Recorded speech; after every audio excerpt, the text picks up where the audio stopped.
오늘 우리가 함께 묵상할 말씀은 로마서 15장 14절에서 19절까지의 말씀입니다. 로마서 15장 14절에서 19절까지의 말씀을 우리 함께 읽고 오늘 우리에게 주시는 하나님의 은혜를 함께 나누도록 하겠습니다. 나의 형제 자매 여러분, 나는 여러분 마음에 선함이 가득하고 온갖 지식이 넘쳐서 서로 권면할 능력이 있음을 확신합니다. 그러나 내가 몇 가지 점에 대해서 매우 담대하게 쓴 것은 하나님께서 내게 주신 은혜를 힘입어서 여러분의 기억을 새롭게 하려고 한 것입니다. 하나님께서 이 은혜를 내게 주신 것은 나로 하여금 이방 사람에게 보내심을 받은 그리스도 예수의 일꾼이 되게 하여 하나님의 복음을 전하는 제사장의 직무를 수행하게 하시려는 것입니다. 그리하여 이방 사람들로 하여금 성령으로 거룩하게 되게 하여 하나님께서 기쁨으로 받으실 제물이 되게 하시려는 것입니다. 그러므로 나는 하나님을 섬기는 일을 그리스도 예수 안에서 자랑스럽게 생각합니다. 그리스도께서 이방 사람들을 복종하게 하시려고 나를 시켜서 이루어 놓으신 것 밖에는 아무것도 감히 말하지 않겠습니다. 그 일은 말과 행동으로, 표징과 이적의 능력으로, 성령의 권능으로 이루어졌습니다. 그래서 나는 예루살렘에서 일루리곤에 이르기까지 두루 다니면서 그리스도의 복음을 남김없이 전파하였습니다. 아멘. 오늘 본문에 나타나는 바울 사도의 사도 직분에 대한 자부심, 자랑스러워함이 제게는 좀 낯설게 보였습니다. 왜냐하면 오늘날 자신이 하는 일에 대하여 자부심을 가지고 있는 사람들을 만나기가 좀 쉽지 않은 시대를 살아가고 있다고 생각했기 때문입니다. 대부분은 얼마나 많은 연봉을 내가 받느냐, 그것이 자신이 하는 일을 내세우는 가장 중요한 기준이 되고 있다고 그런 인상을 받는 요즘입니다. 그리고 우리가 살아가고 있는 이런 시대의 상황 속에서 그러므로 하나님을 섬기는 일을 그리스도 예수 안에서 자랑스럽게 생각한다는 이 바울 사도의 고백이 제게는 참 신선하게 느껴졌습니다. 그런데 이런 신선함을 오늘 본문을 묵상하면서 그리스도인이 세상에 주어야 하는 충격이 되어야 하지 않을까, 그런 생각이 들었습니다. 왜냐하면 그리스도인만이 지금 자신에게 주어진 일을 하나님의 은혜와 연결 지을 수 있는 그런 능력을 가진 사람들이라고 생각하기 때문입니다. 얼마의 연봉을 받고 있느냐가 무시할 만한 것은 아니지만 내가 지금 하고 있는 일, 내가 지금 하고 있는 사역이 하나님의 은혜로 인한 것이라고 여길 수 있는 건 오직 그리스도인만이 할 수 있는 일이 아니겠나라는 생각이 들었기 때문입니다. 바울 사도는 로마의 교회에 편지를 써서 그들이 복음에 대하여 가지고 있던 기억을 새롭게 하려고 했다고 이 편지를 쓴 목적에 대해서 오늘 본문 15절에서 언급했습니다. 그리고 이어서 그는 이렇게 하나님의 복음을 전하는 제사장의 직무를 수행할 수 있는 건 하나님께서 자신에게 은혜를 주셨기 때문이라고 고백하죠. 바울은 로마의 성도들에게 자신의 사도직의 근거가 바로 이처럼 하나님의 은혜로 인한 것이라고 말하고 있습니다. 하나님께서는 이렇게 하나님의 은혜에 감동된 바울 사도를 통해 하나님 나라의 백성을 모으는 역할을 맡기셨고 그를 하나님 나라를 세우시는 동역자로 삼으셨습니다. 바울은 죄인 중에 괴수와 같은 자신을 하나님 나라를 세워가시는 하나님의 경륜의 동역자로 초대해 주신 것에 감격하고 있는 중인데요.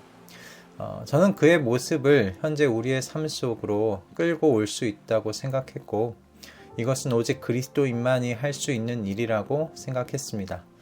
하나님의 나라는 바울 사도와 같이 잃어버린 양들을 찾아 하나님 아버지께로 인도하는 역할을 하는 사람들만 있지 않다고 생각합니다. 하나님 나라는 더 풍성한 나라죠.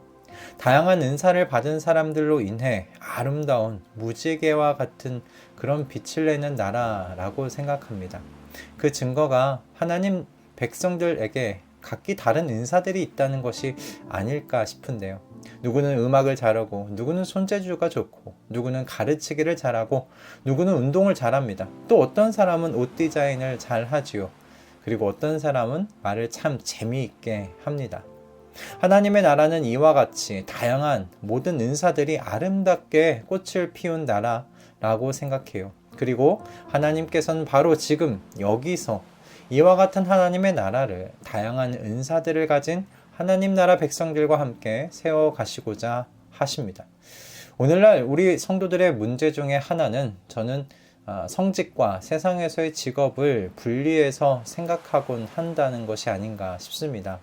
오늘 본문과 같이 세상에 있는 영혼들을 하나님께 인도하거나 하나님 백성의 영혼을 먹이고 보살피는 역할만이 하나님께서 부르신 사명이라고 생각하는 것, 그런 것이 아닌가 생각이 들어요. 그러나 여러분, 그렇지가 않습니다. 다양한 모든 은사들은 하나님께서 하나님 나라의 그 풍성함과 아름다움을 나타내라고 모든 사람들에게 주신 것인 줄 믿습니다. 물론 오늘날 이 세상이 사람들의 죄로 인해 많이 망가졌어요. 그리고 어떤 부분은 사실 회복 불가능한 것으로 보이기까지 합니다.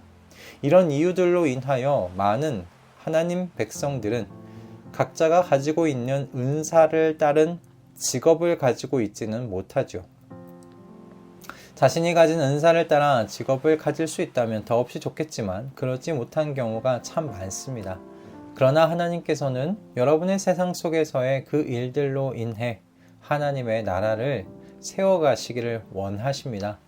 프로그램을 만드는 사람은 그 일로, 의류를 디자인하는 사람은 그 일로, 가르치는 사람은 또 그 일로 하나님께서는요, 여러분과 함께 그 일들 속에서 또 그 일들과 함께 하나님 나라를 세우시고자 하시며 여러분을 그와 같은 하나님의 경륜 속에 동역자로 지금 초대하신 겁니다.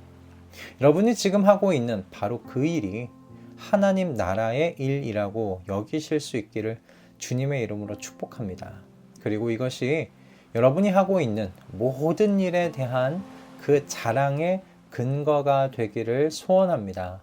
직업이 그저 돈벌이의 수단으로 전락하지 않았으면 좋겠어요. 어느 정도의 연봉을 받고 있는지가 여러분의 그 일의 자랑이 되지 않았으면 좋겠습니다. 과거에 한 청년과 1대1을 하면서 하나님 나라와 직업에 대한 주제로 이야기를 했던 기억이 납니다. 그 청년의 고민은 자신이 회사에 충성하여 회사에 많은 돈을 벌어다 주는 것이 하나님 나라의 일과 어떤 연관이 있는지 잘 모르겠다는 것이었어요.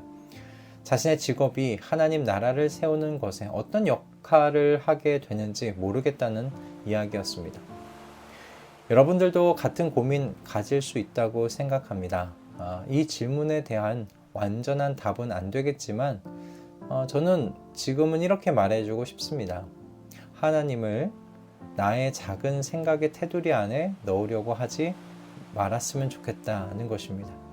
하나님께서는 우리는 상상도 하지 못할 방식으로 우리 각자의 현재의 일에 대한 충성과 헌신을요, 하나님 나라를 세우는 일에 사용하실 수 있는 분이십니다. 여러분, 하나님께서는 종이 그 주인에게 충성하여 일하는 것에 대하여 말씀하지 않으셨습니까? 하나님께서는 당시에 그 세상의 제도와 환경을 무시한 채로 일하지 않으셨어요. 그 안에서도 충분히 하나님께서는요, 하나님 나라를 위한 하나님의 경륜을 이루어 가셨습니다. 그리고 그와 같은 방식은요, 오늘날 우리가 살아가고 있는 이 금융자본주의라고 불리는 이 세상에서도 마찬가지입니다. 그러니 저와 여러분이 현재 받은 일에 대하여 하나님께서 은혜 가운데 하나님 나라를 세우시는 하나님 경륜의 동역자로 초대해 주셨다고 우리가 믿음으로 반응했으면 좋겠습니다.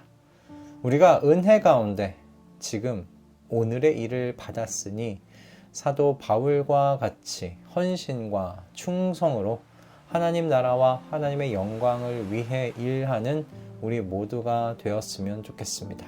할렐루야. 기도하겠습니다.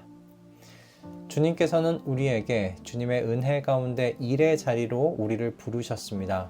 죄에서 주님의 은혜로 자유한 사람들이 된 성도에게 이제 일은 먹고 살기 위한 것이 아니라 하나님 나라를 세워가는 동역자로 부르신 자리임을 주님 고백합니다.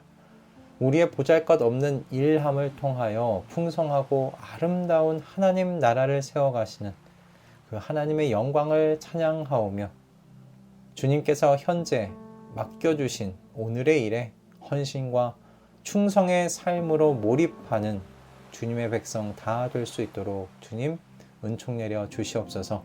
예수 그리스도의 이름으로 기도드립니다. 아멘.